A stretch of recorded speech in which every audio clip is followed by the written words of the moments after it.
Okay, so today we visited the Progressive Farm GH. So we are now going to look at an automatic feeder I built. So let's move straight to the feeder. So you can see the feeding trough down here.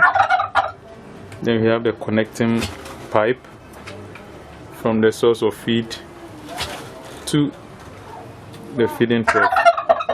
Okay, now look, this feed is supported by a bicycle tube. You can see it up here. You see, so that's the bicycle tube being hitched with a nail. So it comes down here, and then you can see it holds the feed down here. Let me see if I can see it here. You can see, right? You can see it here, right?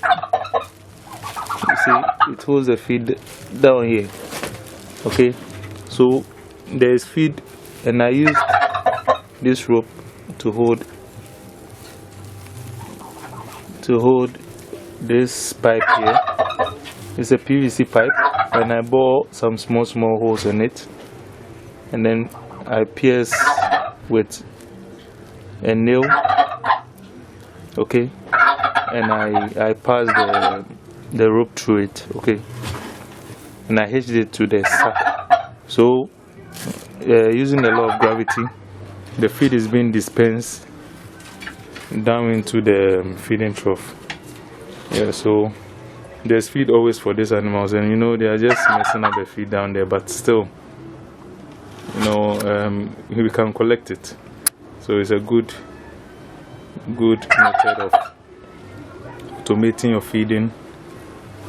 In fact, if you can travel for like, let's say 2 weeks, provided there's water. Okay, feeding is sorted. Yeah, so that's good. Yeah, thank you so much for watching. Kindly subscribe to the link, and also like our pages. Yeah. Oh, cool.